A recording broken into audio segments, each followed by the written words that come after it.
The story begins as we see a boy named Pei who rushes to get to work. We learn he's just an average guy who got a normal job after graduating from college, but he finds his boss to be toxic. He makes it to the train station and the doors are about to close, but he charges in and manages to get on just in time. We see that it's 1 minute to 9, but Pei dashes through and he manages to sign in at the last moment. The morning goes by and Pei starts thinking about what he should order for lunch. But he has to compare all the different discounts to get the best deal since he's broke. After he eats his lunch, he starts playing a game to relax, but when he notices his boss, he quickly tabs to a different screen. The boss watches from behind him, but doesn't notice anything. Pei continues with his game, but his boss constantly tries to catch him, trying to sneak up on him. At 6 p.m., Pei is the first to log off, preparing to get home as soon as possible, but he's stopped by his boss. His boss asks for a copy of his presentation, but Pei notes that the deadline is a week away. His boss insists on getting it today, but Pei refuses, telling his boss off. His boss threatens to fire him, but he doesn't care, telling his boss not to forget his severance or else he will sue. But we see this was just all his imagination as he agrees to work overtime to get the presentation done. We see Pei working until he's the last one in the office when the light goes out and he suddenly gets a message. He sees that his friend sent him a quiz to seed his fortune, but he accidentally drops his phone into his bin. As he goes to pick it up, he sees the screen that promises to reveal his fortune, and there's suddenly a voice that says the fortune conversion system will be activated. His phone bursts with light and countless talismans suddenly appear circling around him. He gets sucked up in the air and thrown into his bin, causing him to disappear.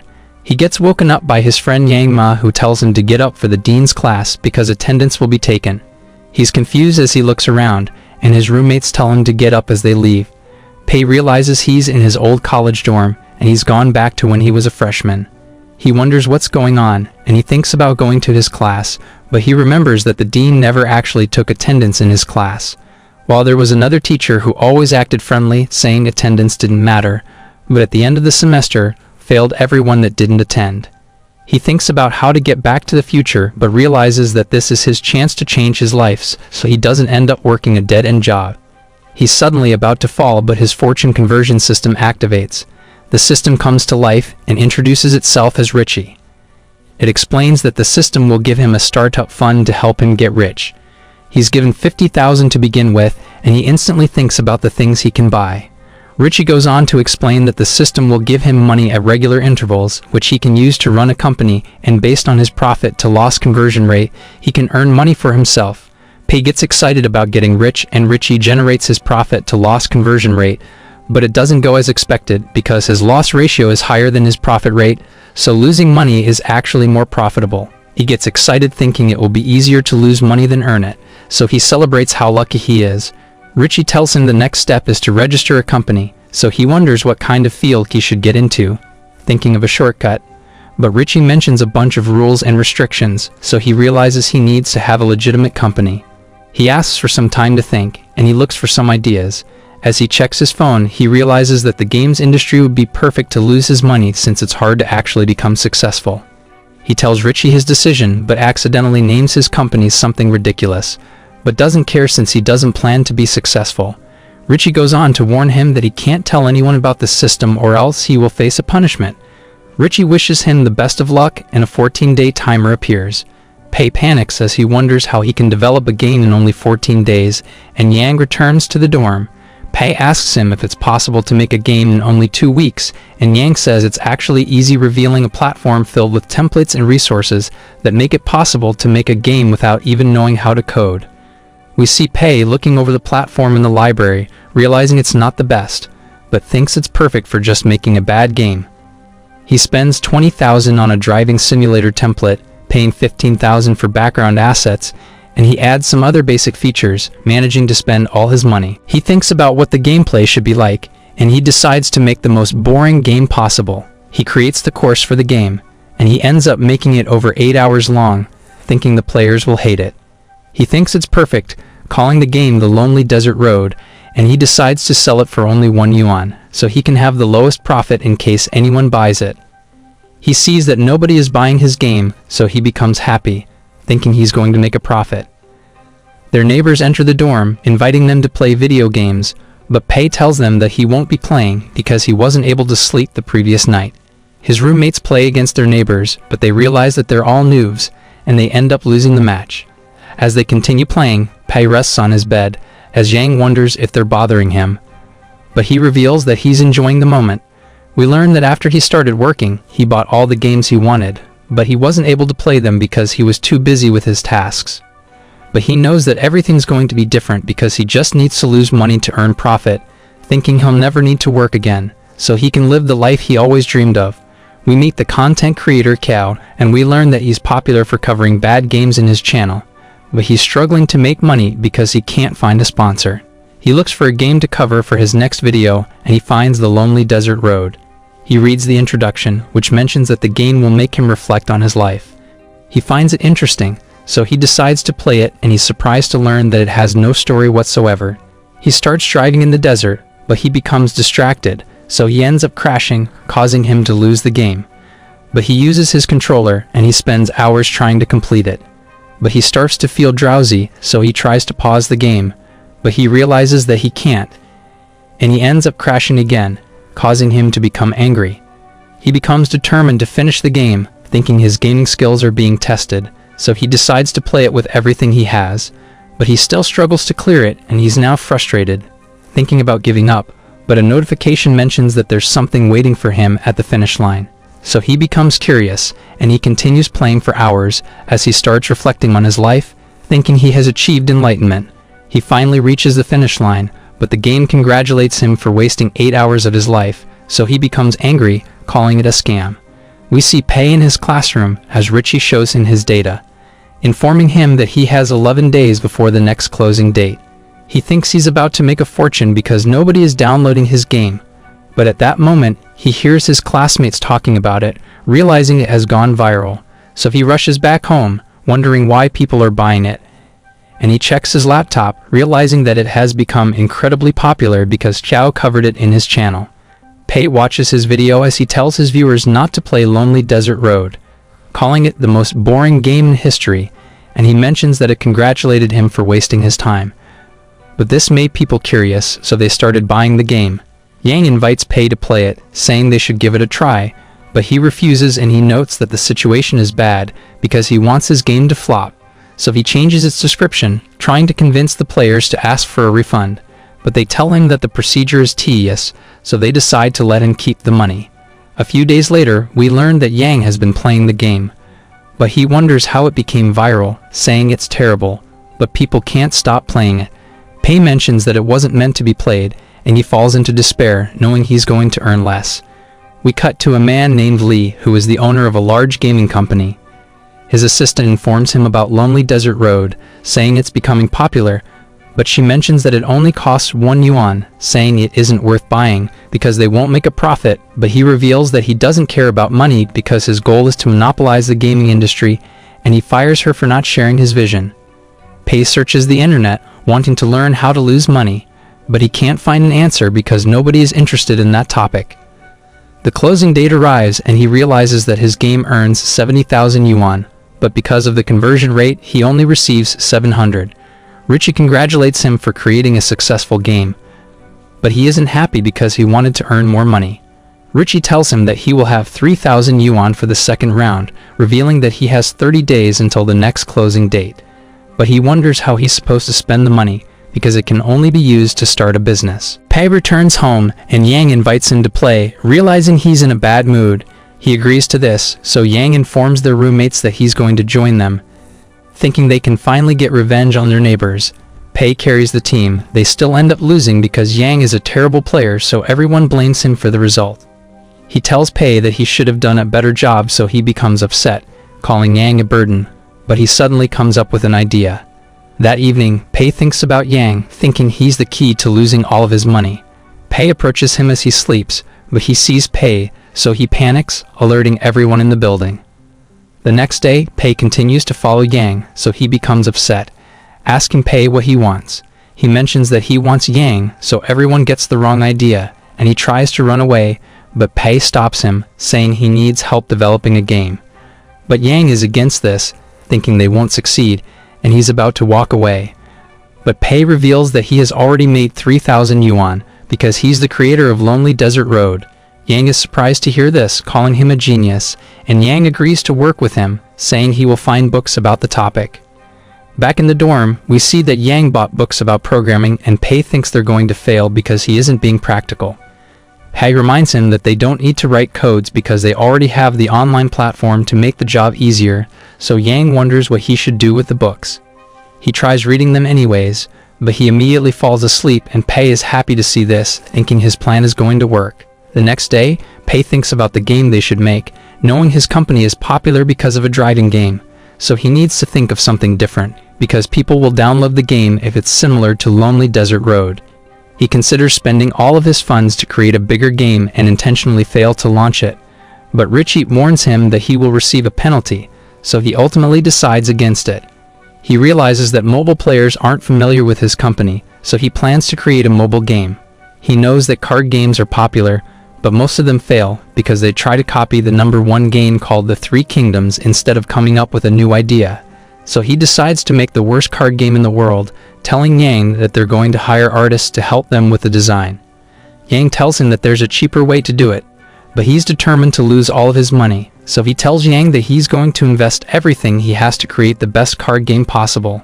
They eat at a restaurant as Pei tells Yang to rewrite the stories of the characters, but he becomes worried, thinking it's going to ruin the game. But Pei tells him that they must not be afraid to innovate, saying he should let his imagination run wild. He thinks about turning the characters into strange creatures, and Pei calls him a genius. He decides to hire Yang, telling him that he will receive 3,000 yuan per month, and he's overjoyed to hear this. Meanwhile, Li's new assistant tells him that Three Kingdoms is losing players, because it's difficult to obtain rare cards. But he explains that the game won't be addictive if they change this, saying card games are on the decline, so they should just let it be. Li's assistant confirms this, and he mentions that Pei's company is planning to copy Three Kingdoms, saying there's no creativity whatsoever. But Li reveals that he was the one who picked the theme for their game, thinking his assistant is questioning his creativity, so he decides to fire him. We return to Pei as he laughs at Yang's ideas, thinking their game is going to be ridiculous. He checks his laptop, wanting to hire a rookie artist to create ugly designs, and he finds someone interesting, thinking he's going to help them fail. The next day, Yang suggests turning the characters into girls, but Pei rejects the idea, thinking it could make their game successful. So he explains that he doesn't want the characters to lose their uniqueness, and Yang believes him as he notes that Yang is an idiot. They ride a boat as Pei tells Yang that they must prioritize the concept design, so he suggests hiring a great artist, but Pei is against this because he doesn't want them to succeed. He believes that Pei doesn't want the artist to steal the spotlight, thinking Pei wants him to shine, so he mentions that they should prioritize gameplay over design. He offers to do the drawing, but Pei is against this because he wants to waste money on a rookie artist. They have a heated argument, but the boat becomes unstable, causing it to capsize as they realize that their guide is drowning.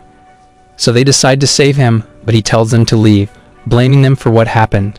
Pei tells Yang about the artist he found, and we see that he draws Chibi character. Pei convinces Yang that hiring him would be a good idea, saying it will create a unique style that will make their game stand out.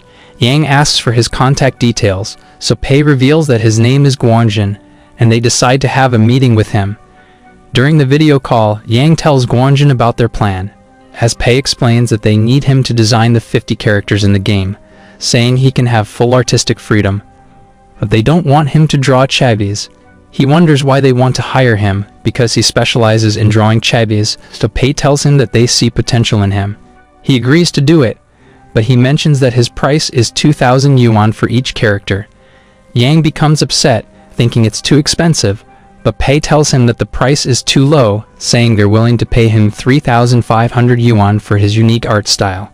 He's surprised to hear this, thinking it's more than enough, but Richie warns Pei that unreasonably increasing the price is against the rules, so he tells Guanjin that it will include the amendment fees, and Guanjin agrees to this, as Richie withdraws the warning, thinking the price is reasonable. But we learn that he doesn't plan to ask for amendments. He tells Guanjin that he can do whatever he wants with the art style, because they believe in him, saying he has 2 weeks to complete the task. After the meeting, Yang comments that he doesn't like Guanjin because he has a bad attitude, but Pei explains that he could be an introvert. Pei tells Yang to handle the art designs while he works on the gameplay, saying they will be busy in the coming days. But we learn that he ordered Yang to monitor Guanjin because he wants the drawing to be as ugly as possible, thinking they won't work well together. He thinks about making the players hate the game by making it cost 10 yuan, which is 2 times the price of the Three Kingdoms, and he considers setting up a lifelong membership that gives them unlimited draws, thinking the players will get bored because he knows that they enjoy grinding to obtain rare cards. He searches for the worst template he can find, and he sees a failed project from another company, which tried to copy the Three Kingdoms. He realizes that it looks horrible, thinking nobody would want to play it, so he decides to buy it. We cut to Guanjin as he meets up with his team, telling them about the job, but they think the game is going to suck because the character descriptions don't make sense. They consider abandoning the project, thinking the job is a scam, but Guanjin tells them that the client has already paid the deposit. He mentions that they have full artistic freedom, thinking this is their chance to make a name for themselves, so everyone decides to give it their best shot. He suggests sticking to the style he invented, thinking it's going to make the characters shine, but they explain that they aren't familiar with it, so he tells them that he will handle the designs and they can add the finishing touches, saying they must come up with the best result possible. They start working on the project, giving it everything they have, and they're able to finish it before the deadline. We return to the dorm as Yang realizes that Guanjin has already finished the designs, asking Pei if he wants to see it. But he doesn't care, telling Yang to put it into the game if he has no issues with it. He wonders what they should name the project, so Pei tells him that they should call it the Phantom General, and he goes to sleep. The next day, Yang tells Pei that he didn't find any bugs in the game, wondering if they should release it. Pei realizes that it's the launch date, so he tells Yang to upload it, saying they should market it as an ordinary card game. Yang thinks he's trying to use reverse psychology, but he doesn't really care, and he just wants to lose all of his money to make as much profit as possible. We see Yang getting beat up by his roommates because they lost another game, and they blame him for the result, calling him useless. Pei suddenly arrives, pulling him away, and asks him why the concept design of the game is so detailed. Pei accuses him of stealing the design from others, but he explains that Guanjin created it, and Pei is surprised to hear this because he thought that Guanjin is a terrible artist. Yang is happy with the design, but Pei becomes upset, saying it looks excellent, but Yang wonders why he's complaining because Guanjin did a great job. He claims that it's because he's underpaying Guanjin, but we learn that it's because he wanted Guanjin to make ugly designs so that his game would fail. Yang leaves him, wondering what's wrong with him, and he reveals that he regrets hiring Guanjin, thinking his game is going to become successful because of the brilliant design. But he thinks about the other games that flopped, realizing that they also have beautiful designs, so he thinks his game can still fail.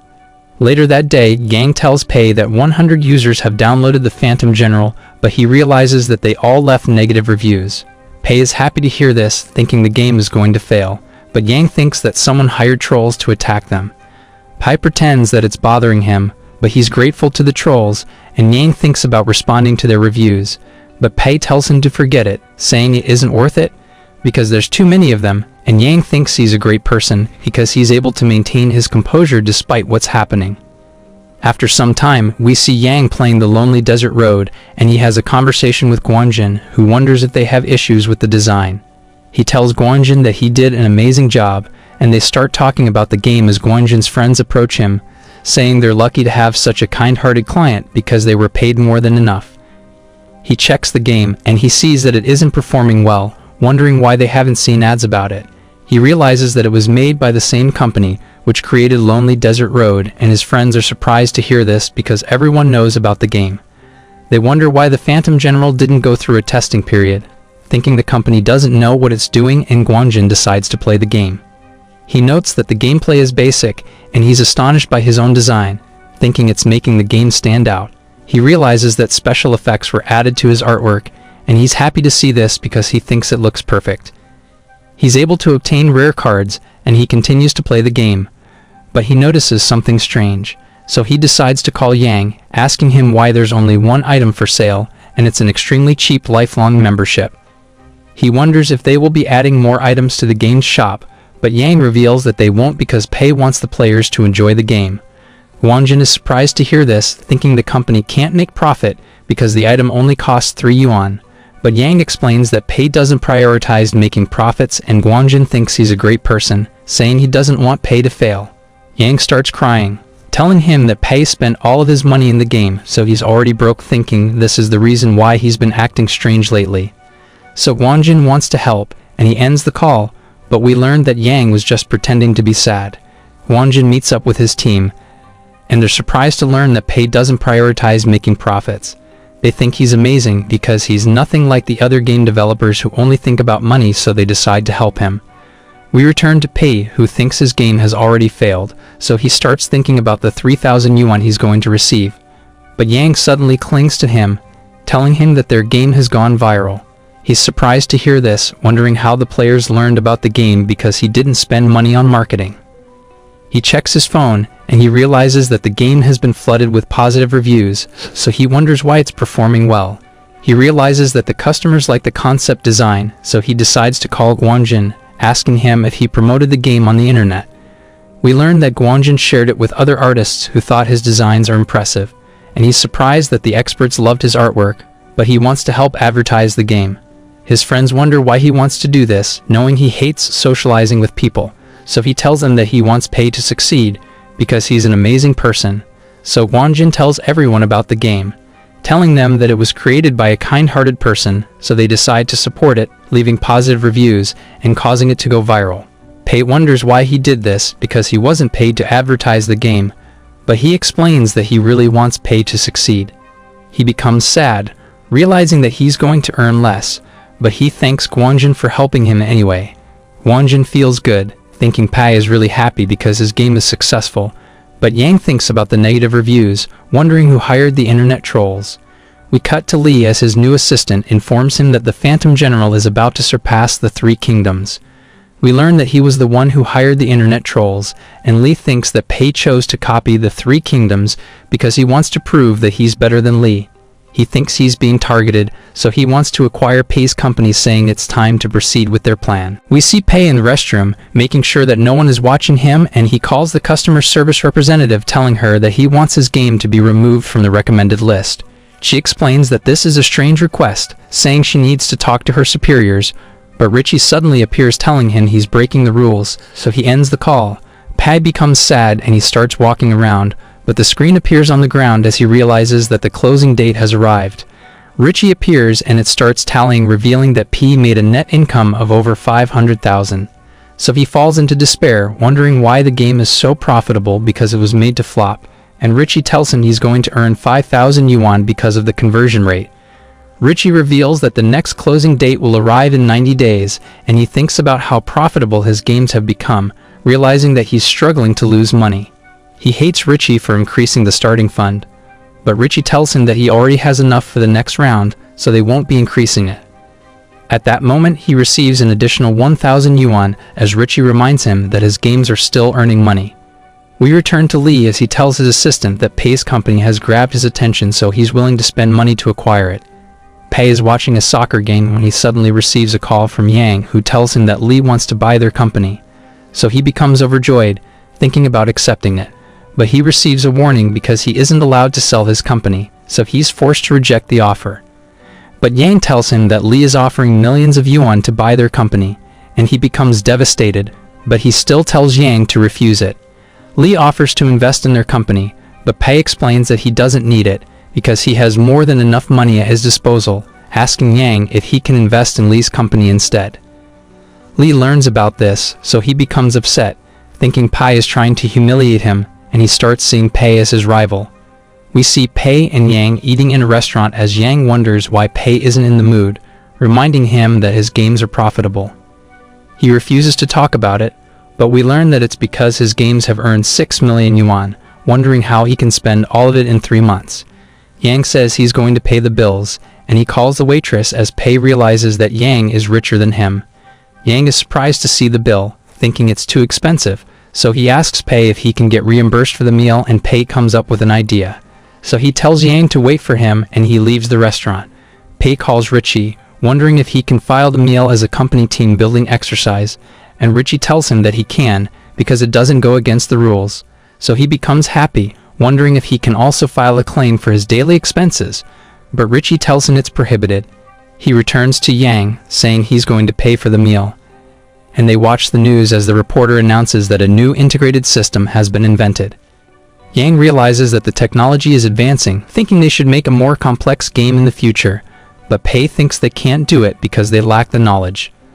But this gives him an idea, saying they should hire more people, and he becomes excited, thinking it will cost him a fortune to pay for them.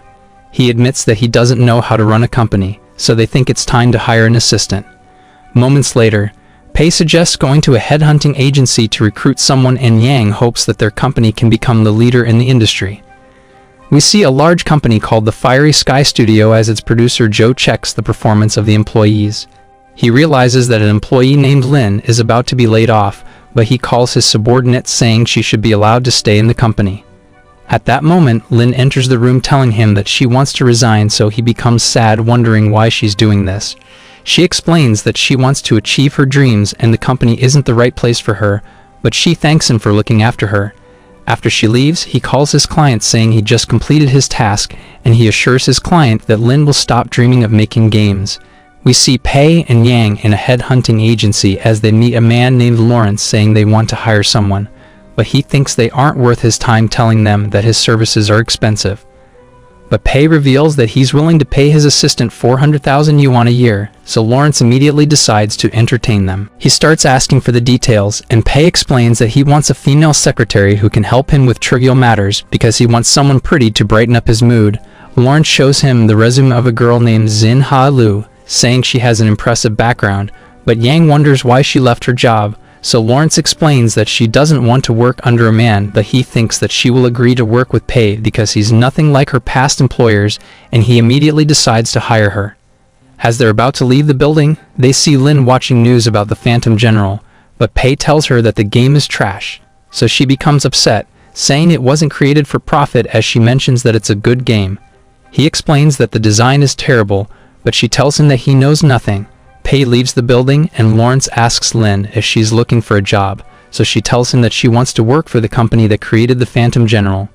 He tells her that Pei is the owner of the company, so she immediately runs after him. But she isn't able to catch up to him, and she realizes she just missed her chance to land her dream job. We see Pei waiting in a cafe, and Lulu approaches him for her interview, so he tells her to take a seat. She reveals that Lawrence already told her about his company, saying she's impressed that he was able to achieve something as a startup. Thinking he's a capable young man, she thinks she's the best candidate for the job, and she starts bragging about her skill set, asking him if he has any questions. But he realizes that he's supposed to be the one giving the interview because she's going to be working for him. So he explains that he's satisfied with her qualifications, telling her that she should only give him advice when he asks for her help. She accepts his terms, saying she can start working immediately, but he tells her that he doesn't have an office yet, which surprises her. So they visit a tower where they are shown around and told that they can rent it out. Pei asks Lulu if it's the most expensive office building in the city, and she confirms this, so he tells the man that he wants to rent the entire floor, and the agent is excited about this, calling him a generous person. Lulu reveals that the area is about 3,000 square meters and the price for renting it is 360,000 yuan per month, but the man explains that he can have it for a cheaper price if he rents the entire floor, saying he won't find a better deal in the city. But he thinks it's too cheap, and the agent is surprised. But Pei tells him that life isn't easy, so he shouldn't lower his price to satisfy his customers. We learn that Pei is thinking about the Phantom General because it's still selling like hotcakes, so he wants to get rid of as much of his profits. The man is overjoyed to hear this, and Pei tells him to draft the contract as he thinks about how much he has spent for the first month, thinking his move is brilliant. Moments later, Lulu tells Pei that the rental procedure has been completed, so they need to purchase the office supplies. She shows him the list of items they need to buy, but he tells her that they need to promote a good working environment for the team, saying the items are too cheap. She asks him about their budget, so he tells her that he's willing to spend 2 million yuan, but Richie warns him that he's going against the rules, so he lowers it to 800,000 instead. Lulu thinks it's more than enough, and he tells her to buy the best office supplies she can find, saying they need to give their employees the best experience possible. But she asks him about his office, so he tells her to spare no cost, and she decides to rent a unit for him, giving him the key card to access it. He realizes that this is a great idea, because he won't be able to return to his dorm if he works overtime, and Richie thinks this is reasonable, so he starts relaxing in his unit. Lulu shows him the recruitment policy, but he thinks it's too strict, telling her to change it, because he wants to attract the most useless employees in the world. But she warns him that they could end up hiring people who can't make games, and he realizes that his plan is flawed, because he will be going against the rules if the employees can't produce a game. So he tells her that he's going to hire the game developers himself, but she advises him to change the way he looks, and he asks her if he can file a claim for his clothes, so she explains that he can, saying a proper suit is necessary for business meetings. So he decides to buy the most expensive suits he can find, and he realizes that he's doing great thinking he's going to lose all of his money at this rate. He decides to hire another person without talent, and he thinks about hiring the laziest person in his school. He goes to a computer shop where we see a boy named Bao who is a gaming addict, and we learn that he was expelled from his school because of his poor academic performance. Pei thinks it's reasonable to recruit a veteran gamer, so he approaches Bao, saying he wants to hire him as a game designer, and Bao looks at him, thinking he's a scammer, so Bao tells him to go away. But he gives Bao money, saying he can have it as a salary advance, and this makes him interested. Pei tells him that they have excellent computers in the company, saying he can play there during his free time. But Bao reveals that he doesn't know how to develop games, so Pei explains that he has faith in Bao's gaming experience, asking him if he wants to develop the greatest game in the world. Bao accepts his offer, so he tells Bao to report in 2 days, and he becomes overjoyed because he always wanted to be a game developer. The next day, Pei meets a man named Huang, who is practicing for the interview, so Pei approaches him, asking him if he's going to apply for the company. Pei pretends that he's also an applicant, asking Huang why he's late for the interview, so he reveals that he's currently employed, and he thought about applying during his lunch break because he isn't happy with his job. The elevator opens, and he meets his superior named Liu, who thinks he isn't going to make it because Pei's company has strict requirements. He enters the elevator with Pei, and they start talking about Liu, so Bao reveals that he's the lead game designer, thinking his background is impressive, so Bao thinks he isn't going to get the job. But as they reach the office, the employees greet Pei, causing Bao to become surprised, and he starts interviewing Bao, revealing that he is the CEO of the company. He tells Bao that he is the person they are looking for, asking him about his expected salary. So he explains that he isn't getting paid much, saying 2,000 yuan per month should be enough. But Pei reminds him that the cost of living is expensive, explaining that 2,000 yuan isn't enough to cover his expenses. So Pei offers to pay him double that amount, and he's overjoyed to hear this, saying he will sacrifice everything for the company.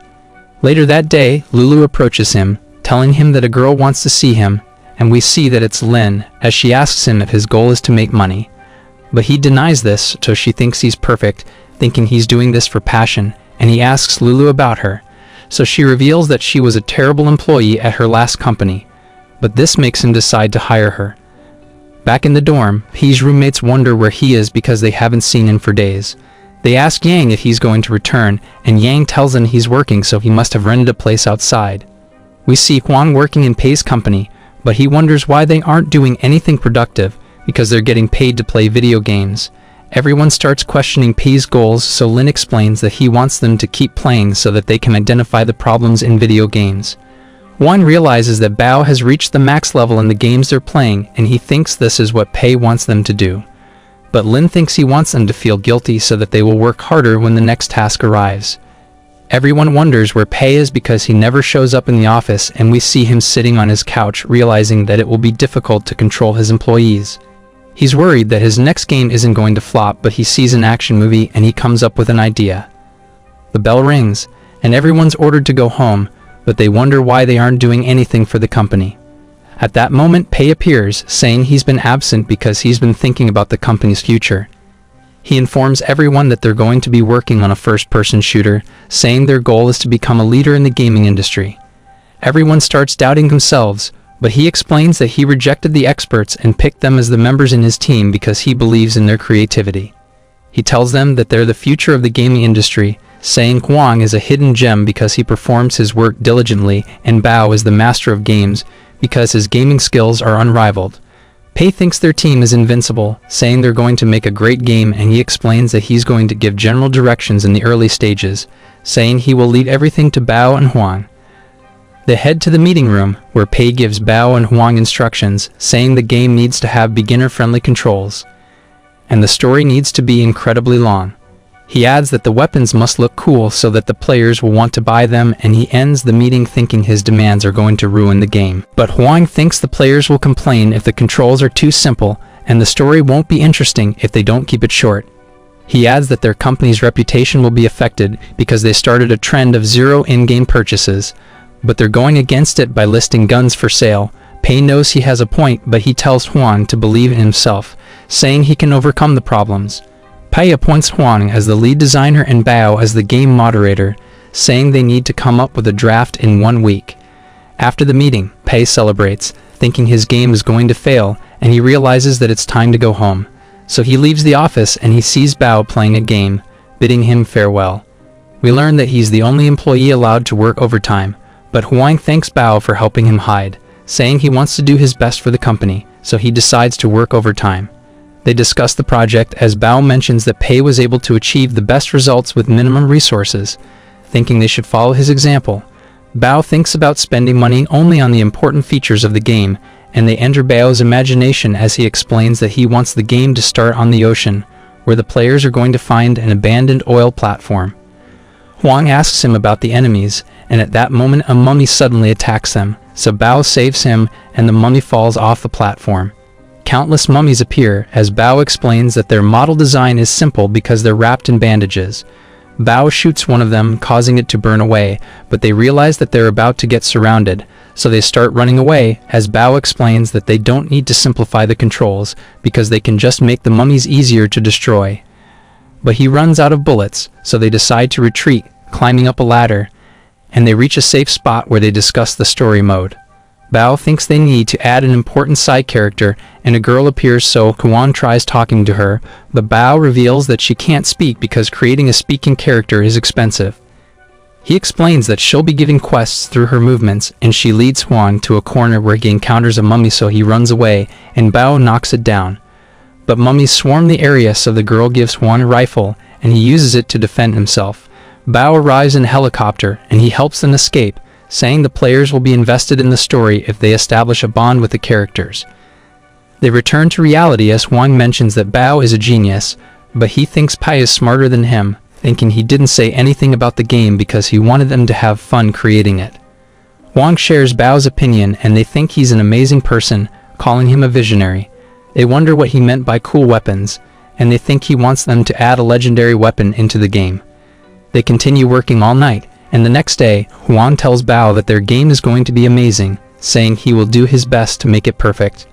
But at that moment, Yang arrives, greeting Bao, but he's surprised to see Huang, realizing that he broke the rules. That evening, Huang sneaks into the office and he starts working overtime, but Bao tells him there's no need to rush the project, so he doesn't need to do this every day, but he explains that Pei didn't give them enough time to test the game, so he needs to go beyond his schedule. He tells Bao that his proposal is almost done, and he shows it to Bao, asking for his opinion, but he starts speaking in gibberish and Huang has no idea what he's saying. He gives Huang his suggestions, but we see Yang watching them, and he thinks about reporting them to Pei. The next day, we see Pei and Yang in their classroom, and Pei receives a message from Huang who tells him that the game's design's framework is complete, but he can't believe his employees are working so fast, wondering why they aren't slacking off because he's giving them every reason to be lazy. Yang tells him that Huang has been working overtime in secret, and Pei thinks this is a problem. So he thinks about confronting Huang, but Yang tells him that Huang was just playing games during his overtime, so Pei changes his mind, realizing that Huang wasn't doing anything productive. He looks through Huang's proposal, telling him he's doing a great job, and then Pei tells Yang to ignore his behavior, saying he isn't doing anything wrong because game developers are required to do research by playing games. We return to the office as Huang tells everyone that the proposal has been approved, so they celebrate and they immediately start working on the project. We see Pei taking a bath as he realizes that he's still earning money with his past games, so he becomes frustrated, wondering how he's supposed to spend all of it. Yang visits him, telling him that all of his employees are going overtime to play games because Huang inspired them with his behavior. Yang thinks Pei shouldn't tolerate this, but he decides to spend money on them, telling Yang that they're sacrificing their health for the company, so they need to be paid for working overtime. Yang thinks he's an amazing person, but he explains that he's just giving them what they deserve, and he thinks they need to be treated better, so he comes up with an idea. The next day, Huang reports to Pei, giving him the project proposal, but he realizes it's going to take ages to go through it, so he tells Huang to take care of everything. But he tells Pei that he still needs to decide on the title of the game, and at that moment, he hears his employees ordering food. But he tells Huang to stop them. We see that Pei has prepared food for everyone, and Yang explains that Pei is going to provide them with free meals while they're working. Lulu reveals that the company's gym is still under renovation, but they have already hired professional trainers, so everyone feels excited. Huang approaches Lin, telling her he doesn't understand Pei because his kindness is unreal, but she believes he's doing this to boost their efficiency, and Huang thinks they should repay his kindness by working harder. They suddenly receive notifications, and they can't believe they have been paid for working overtime. Lin talks to Pei, who tells her that the rules have changed, saying everyone is now allowed to work overtime. He tells her that they will be compensated for going beyond their schedule, but she refuses to accept the payment, so he asks her why she's rejecting it. She says she doesn't want it, but he explains that she deserves to be paid for working overtime, telling her not to turn him down, and she becomes flustered, so she ends up accepting it. Everyone asks her if she turned him down, but she says she can't do it. And they start crying, thinking they're lucky to have an incredible boss. Bao thinks Pei didn't give them time to test the game because he believes in their capabilities, so they're determined not to let him down. Pei wonders how he's supposed to spend all of his money, and he shows Bao the materials they'll be buying for the project, asking for his opinion. We learn that they're going to spend 670,000 yuan for the game, and Bao thinks it's reasonable, saying it should be enough to cover everything they need.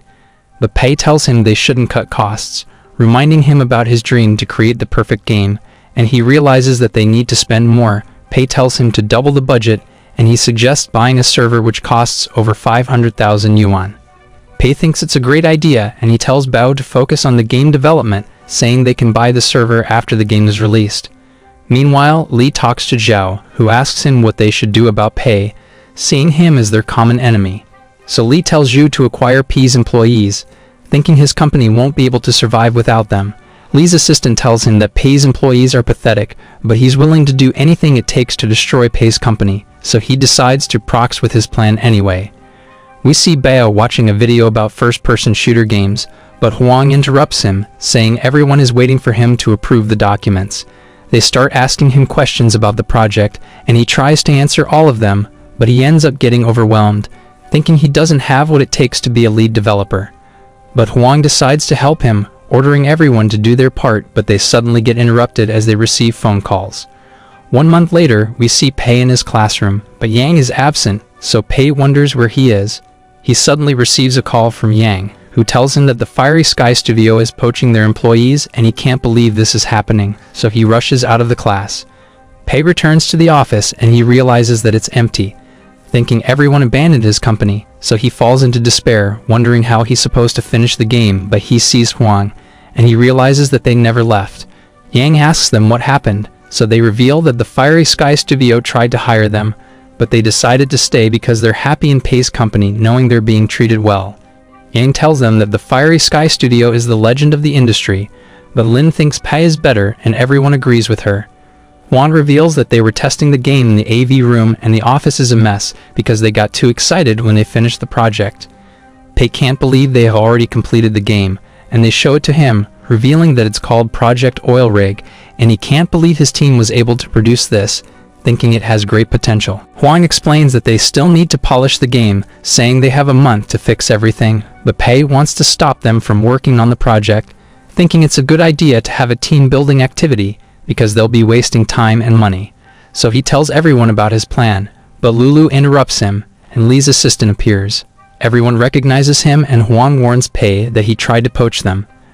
But he greets Pei, saying he learned about Pei's greatness when he talked to the others. He says he wants to leave Li's company to join him, so Pei becomes confused because he thought Li's assistant was working with the Fiery Sky Studio. But he explains that Li is behind the mess, saying he's doing everything in his power to bring Pei down.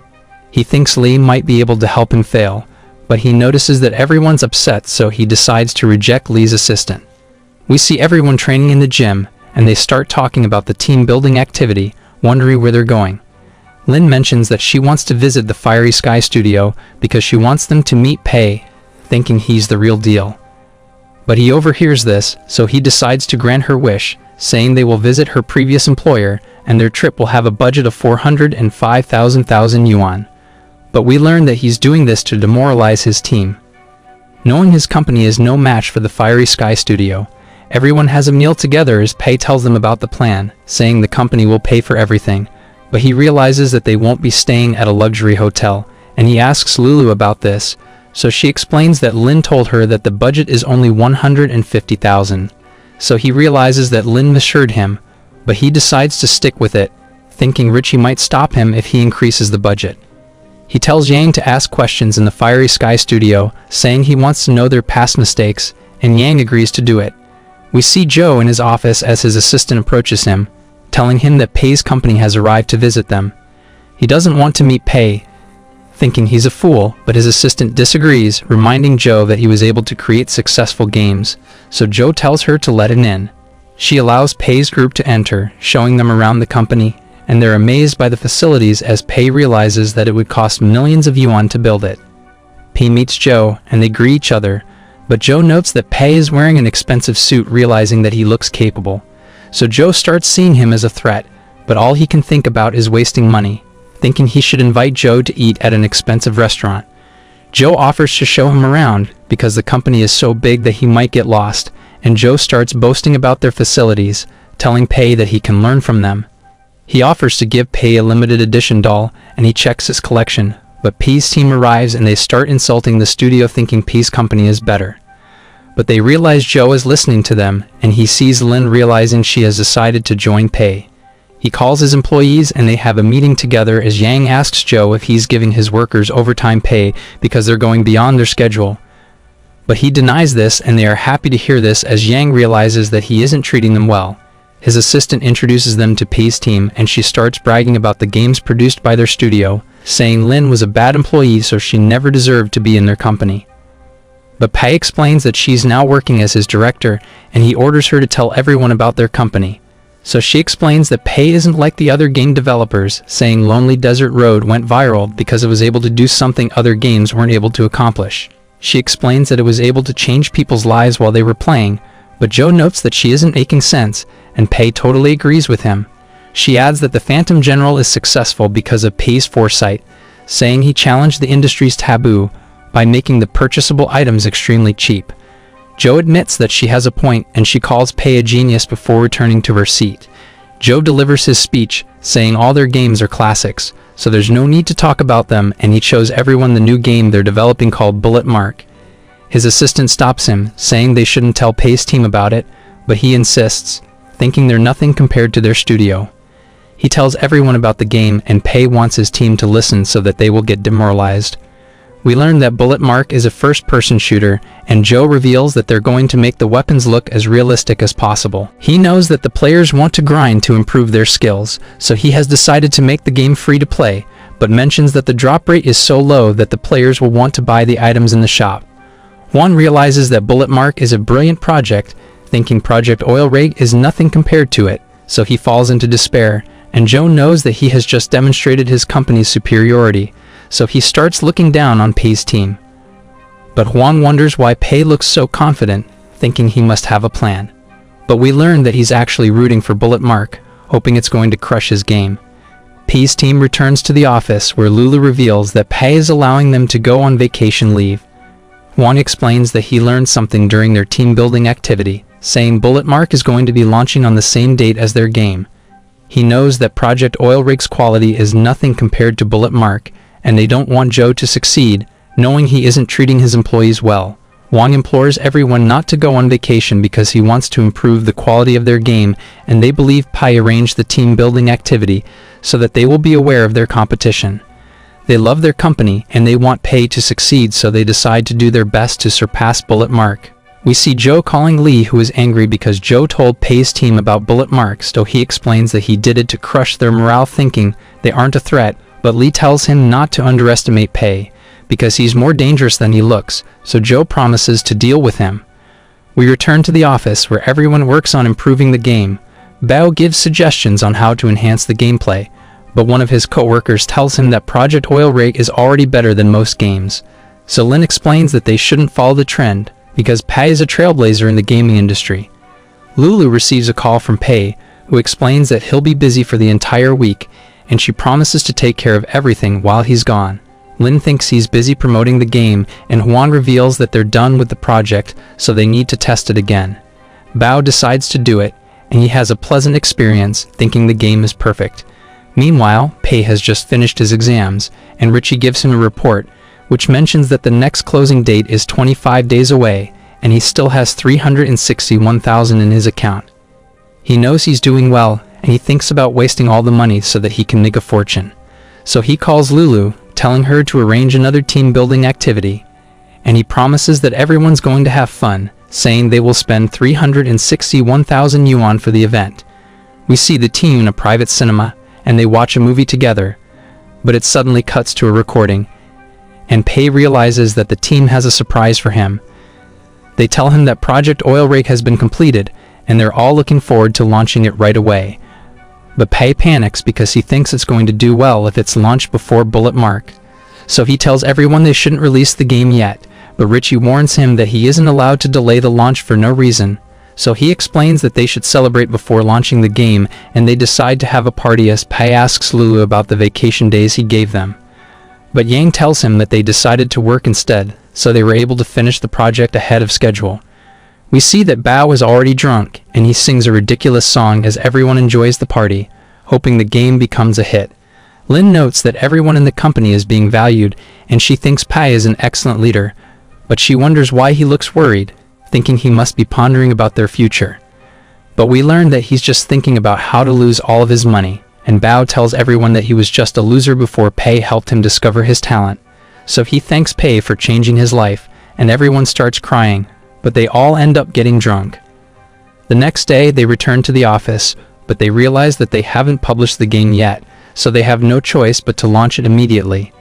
Lin checks the download numbers, and she realizes that Project Oil Rig isn't performing well, because Bullet Mark launched on the same date, but they think it's going to improve after they market the game. But they realize that Pei didn't spend money on marketing, so they start to wonder if he even knows what he's doing. But Bao tells them not to doubt Pei, reminding them that his previous games did well, because he's a marketing genius. Lin believes he's trying to train their endurance by testing them if they can perform under pressure, and Huang thinks they need to do something. So they approach Lulu, telling her they need a budget to work on the patches for the game. Bao explains that they need players to test the game so that they can gather data to optimize the experience. But they don't have a large player base, so he suggests paying testers to give their feedback. But Lulu reveals that Pei didn't allocate a budget for this, so they decide to pay the testers themselves. Lin mentions that she knows a professional gamer known as King, and Bao recognizes him, saying he's a legend in the esports industry. She reveals that she sent him the link to their game, hoping he can help them promote it after he plays it. We see King as he's about to download Project Oil Rig, thinking it must be a terrible game, and he can't believe the legendary weapon costs 888 yuan, saying it's too expensive. But he decides to try the game anyway. He enters the game, wondering what he's supposed to do because he wasn't given an introduction. He looks around, thinking the graphics are bad, and he sees a girl who tells him she needs his help to escape. But a mummy suddenly attacks her, so he takes a weapon and uses it to shoot the mummy. He realizes that he needs to protect her to complete the stage, and he sees more monsters approaching, but she gives him an assault rifle, so he uses it to shoot them down as he notes that the controls are smooth. Thinking beginners won't struggle to learn the game, he follows the girl, who tells him she's too hungry to move, so he gives her a candy, and she starts entering the passcode to open a door. But a swarm of mummies appear, and he tries to take them down, but he runs out of ammo, so he decides to retreat with the girl, but a mummy catches up to them, and it easily overpowers him. It starts eating him, but the girl takes it out, using her power to heal him. The mummy gets back up, but he's able to take it down, and we see King at P's company as Lin reveals that he begged her to bring him to their office. He reveals that he finished the story mode by climbing the tower to reach the helicopter, and he thinks the game is amazing, saying he loves everything about it.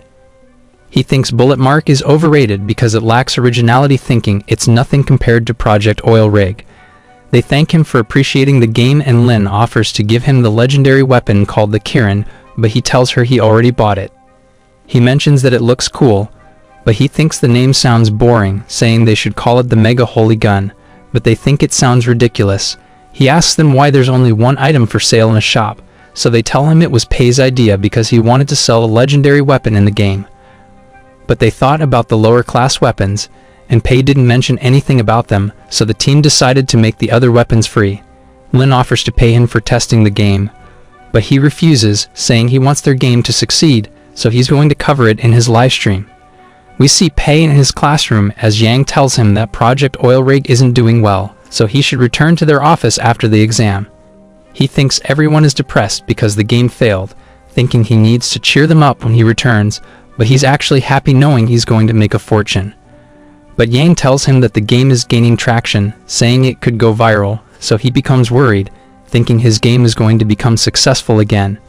Pei returns to the office and he notes that everyone appears to be on the edge, thinking Yang must have lied to him, but they suddenly surround him, telling him that the game has gone viral and they congratulate him as they start celebrating their success. He returns to his office and he wonders why the game didn't fail, thinking his employees must have advertised it in secret.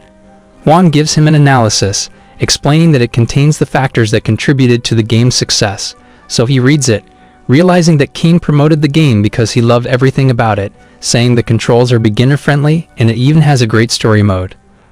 But Pei thinks this doesn't make sense because he came up with those concepts, thinking the players are going to hate it, so he realizes that he's the reason why his game didn't fail.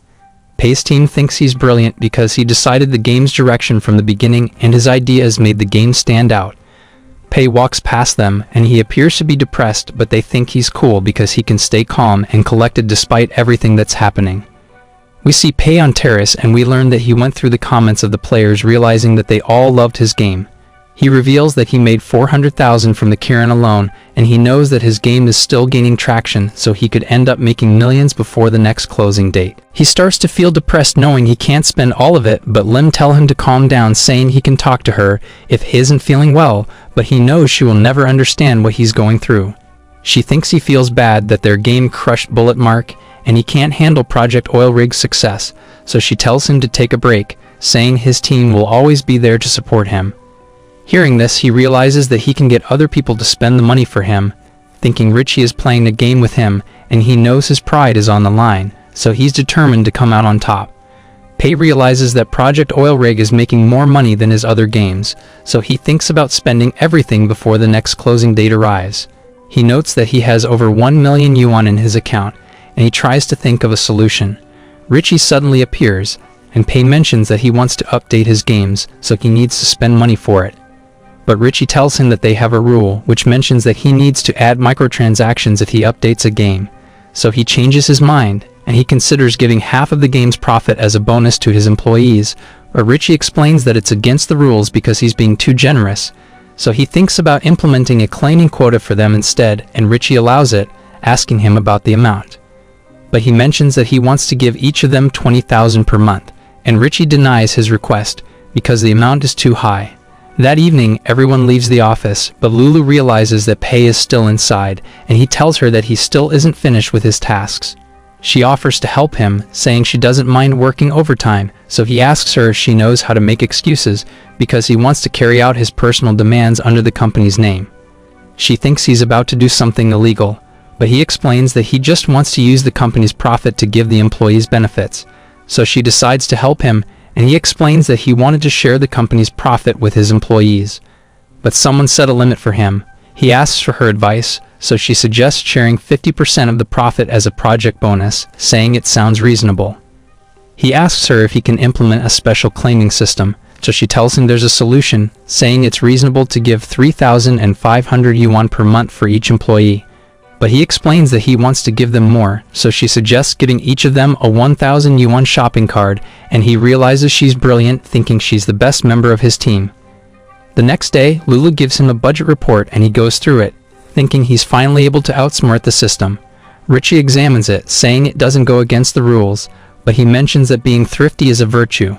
Pei goes out with his team and he tells them that they can each claim up to 3,500 yuan. Saying he'll even give them gift cards so they can buy anything they want. They start shopping as Pei notes that he has 2 hours left before the closing time, so they need to spend money fast.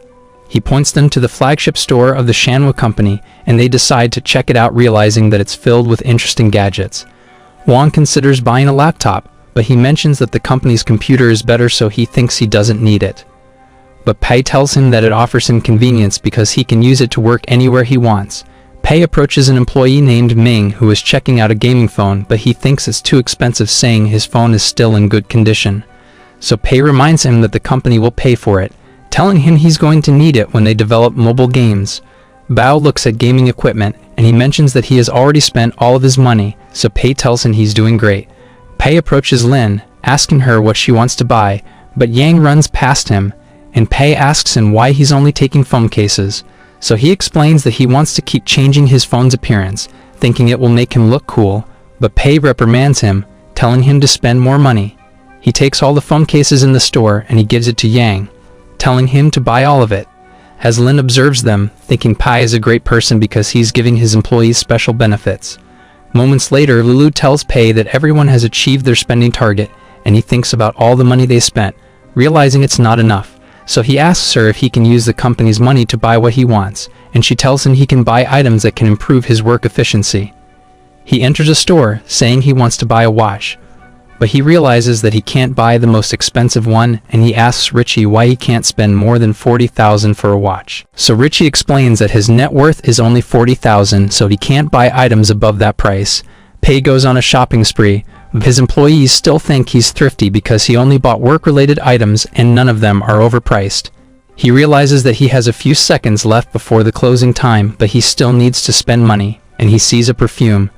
But Richie tells him he can't buy it, saying it isn't related to the company's business. But he explains that he's buying it for a client, and he realizes that Lin hasn't bought anything yet, so he decides to buy it for her, causing her to become flustered. Richie examines her, and he realizes that she has a net worth of 10 billion yuan because she's the heiress of the Shanwa Group, so he allows it, and Pei is able to spend all of his money before the closing time. The system gives him a report, and he realizes that he lost 20,000 yuan, so he celebrates, knowing he has defeated the system. He tells everyone that he has an announcement tomorrow, and Lin thanks him for the gift, but he wonders why Richie allowed him to buy it for her. The next day, everyone gathers at the office, and Pei recognizes Hwang and Bao as the best employees, so he gives them awards, but he announces that Hwang no longer needs to work because he's going to be replaced by Ming, so everyone becomes confused. We learn that he wants to eliminate his most talented employees because he wants his games to fail, but he tells Hwang that he's going to receive 1 million yuan so that he can start his own business, and he's overjoyed to hear this. Pei approaches Bao knowing he wants to do nothing but play, so Pei gives him unlimited paid holidays, but he explains that he wants to stay in the office, so Pei advises him to expand his horizon, and he reluctantly accepts the offer. Pei concludes the awarding ceremony, and he tells everyone that they're going to be working on another project. Hwang is about to leave the office when Lulu approaches him, telling him that the money will be transferred to his account after he comes up with a business idea. He reveals that he always wanted to work in the gaming industry, and he thinks Pei is letting him go because he has a bigger plan for him. He sees Lin and Ming, telling them to update Project Oil Rig while he's gone, but Ming tells him that they won't be updating the previous games because Pei wants to focus on the next project. Hwang can't believe this, knowing the company will make more profit if they update the games, and Ming thinks he still isn't ready to lead a new project. But Lin believes in Pei, thinking he has everything under control. Pei checks the system, realizing that he has 1 million yuan in his account, and the next closing date is 90 days away. He plans to take it easy, thinking 90 days is more than enough to create a bad game, but he thinks about controlling the pace because he doesn't want his employees to complete the game early, thinking they might update the previous games if they get the chance. He recalls that he needs to add microtransactions if the games are updated, and he doesn't want this to happen, knowing it's going to make the games profitable again. He thinks about how to ruin his next project, thinking he made a mistake by trusting his best employees, so he decides not to give Ming a chance to develop the game freely. Pei has a meeting with Ming and Lin as he thinks about handling the project himself so that he can make it as bad as possible. He explains that he wants to develop a game that will reflect the current situation of the gaming industry, saying it should help the players realize that they shouldn't spend their time playing games. He mentions that the players will only interact with a 2D character in the game, and it's going to focus on the storytelling, but he wants it to be as boring as possible, thinking nobody would be interested in a project called Game Producer. Ming wonders if they need to work on the 2D designs, but Pei is against this because they won't be spending money that way, so he wants the game to look unique.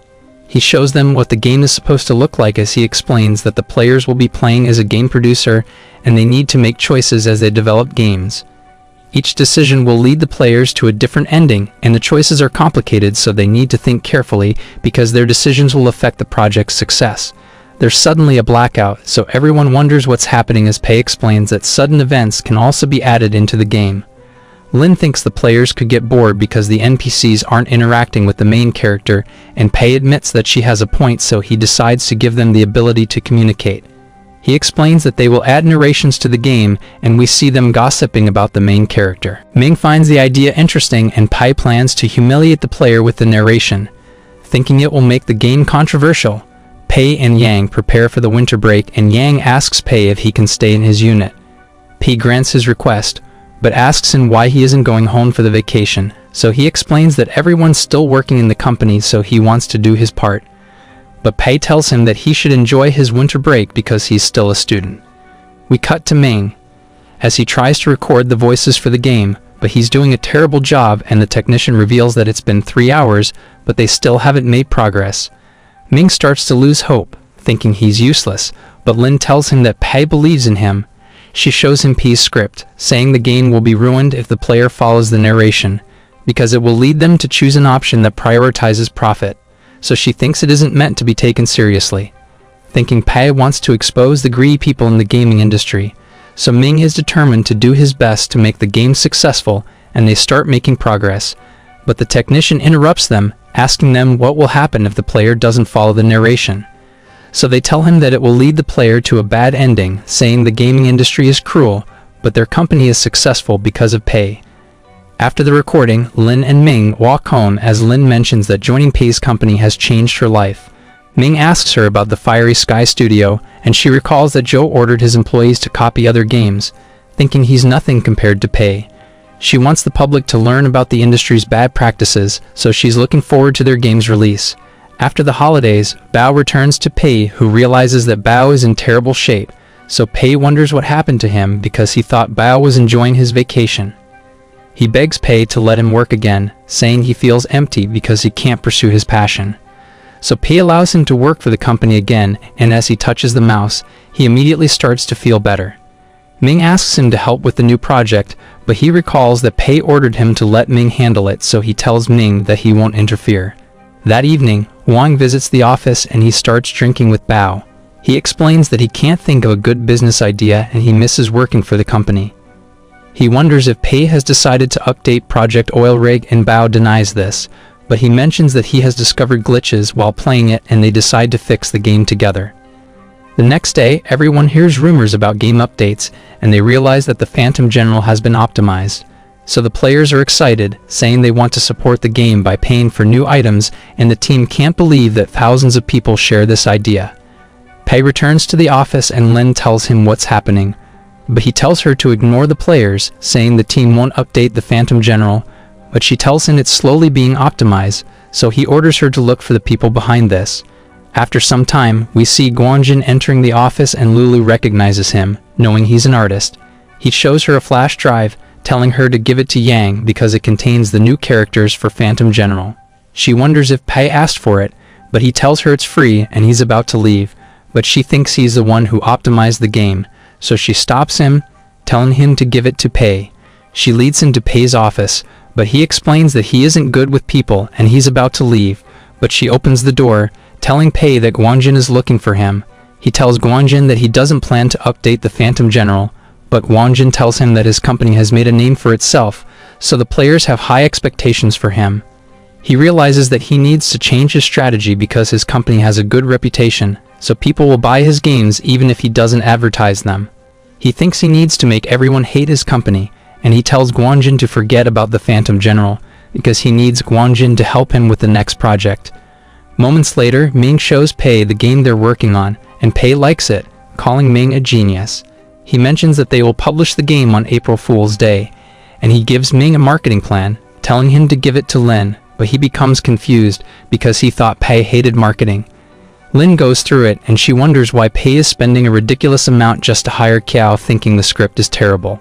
She recalls that Kiao covered the lonely desert road, and Ming finds this strange because Pei has never hired an influencer to cover his games without playing it.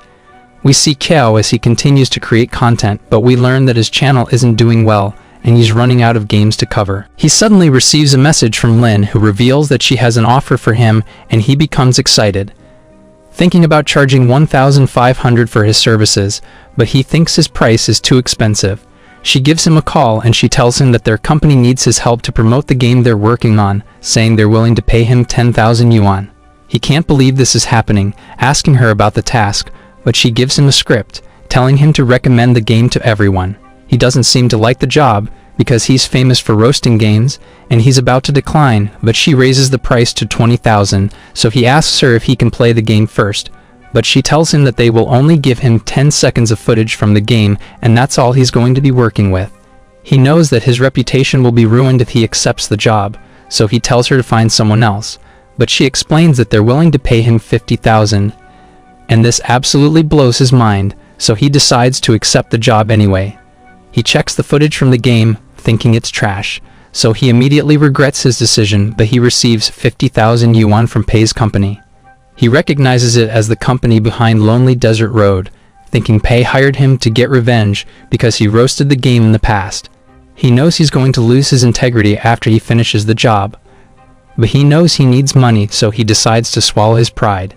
Lin returns to the office, and she sees Huang and Bao working overtime, realizing they're optimizing the previous games, but Bao asks her not to tell Pei, and she promises not to say anything. She reveals that the new game will be published tomorrow, thinking it's going to perform well, but she's afraid that the players might find it boring. So Bao explains that it's natural for game developers to feel this way because they already know how the story is going to end. He thinks the players will enjoy the game, but he isn't sure if it's going to make profit because it's ahead of its time, so the game could end up flopping, but he admires Pei for taking such a huge risk. Gao releases an ad for the game producer and he praises it, saying it's an amazing game. He tells everyone to buy it, and the video ends with Pei calling the players idiots. The team doesn't like it, but Pei thinks it's brilliant, and Lulu reveals that the people aren't happy with the ad. They know that the company paid Kiao to create it, thinking they ruined his reputation, so they're planning to boycott the game. But Pei notes that everything is going according to his plan. Yang mentions that only few players downloaded the game producer because everyone hates their company, and Ming blames himself, thinking he has failed Pei. Juan appears with an editor named Hu Yu, and he explains that she will interview everyone, thinking this is their chance to save the company's reputation. But during her show, we see that she exaggerated the news, making it look like Pei is a terrible boss, and Lin sees this, so she becomes upset. We learn that Hu Yu's company is working with Li, and her boss ordered her to turn Pei into a public enemy. But later that day, Lin confronts Hu Yu, telling her to stop reporting fake news, and they start to argue. But Hu Yu's boss appears, and he reprimands her, telling her to stop making things up, because he doesn't want to offend the Shanhua group. So Lin calms down, telling him to deal with it, and she walks away as he explains that Li is nothing compared to her, because she's the heiress of the Shanhua group. We see Hu Yu interviewing Pei, and she asks him why he accepted the interview, so he tells her it's all because of Lin, since she was begging him to do it. But Hu Yu thinks they're in a relationship, thinking they make a great couple, and she begins the recording, but Pei tells her that he only has time for one more question. She asks him why he makes games, so he tells her the truth, saying he's trying to ruin his games to lose money. But he knows that nobody will believe him. We see Kiao thinking about the public's reaction, knowing everyone hates him because they think he's a coward, so he realizes he messed up, because he ruined his reputation. He wants to see how bad the game producer is, so he decides to buy it, realizing it costs 28 yuan, and he starts the game, planning to tell everyone how bad it is. The narrator tells him about his goal to reach the top, but he must first start with a computer, and he thinks the story is great because he can relate with the main character. Gao chooses to develop an MMORPG, but an NPC tells him he's going to fail, and he recalls the moment he decided to start a channel, but everyone doubted him. He becomes addicted to the game, but he ends up getting the bad ending because he followed the instruction, and the NPCs call him an idiot, saying he shouldn't be too greedy. He decides to try again, and he tries to do things differently, but an NPC mocks him, telling him he has lost all of his money, so he still ends up failing. He realizes that he has a lot in common with the main character because people also doubted him as a content creator.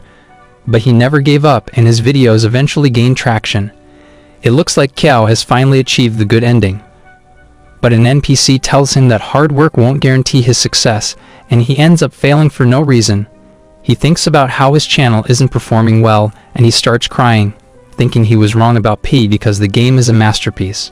We return to Pei as he watches the news, realizing that Hu Yu described him as a legend, and she starts praising his company as she reveals that his employees are happy to have him as their boss. She mentions that he makes excellent games regardless of the cost, and Ming tells him that the game has gone viral because Kiao covered it in his channel. Pei watches the video as Kiao mentions that he put up a performance with Pei's company on April Fool's Day, but the people didn't like it. He explains that everyone has been copying short videos to attract attention, and he mentions that he created the ad to expose what's wrong with shorts. He calls the game producer a masterpiece because it resonates with the player's soul and exposes what's wrong with the gaming industry. But he explains that the players hate it because of the ad, saying it was never meant to be taken seriously. Kiao encourages everyone to play the game, saying he was able to relate with the main character on a personal level because there are countless similarities between them. He explains that all artists feel loneliness because it's easy to be misunderstood when they voice their opinions, and he suddenly starts crying as he mentions that Pei never cared about the profit, and he created the game to wake everyone up. Pei becomes upset, realizing that Kiao ruined his plan, but the team celebrates. Knowing the game is successful, Pei falls into despair, thinking he's fighting against the world alone and he needs someone to help him fail. He suddenly receives a call from Li, and he immediately realizes that Li hates him, so he thinks he has finally found an ally. Li accuses him of buying the media, and he believes Pei is taunting him, so he tells Pei that he won't go easy on him. Pei thinks Li might be able to help him, but the system suddenly interrupts him as Richie appears, telling him that he has a special mission. But that's where this video ends.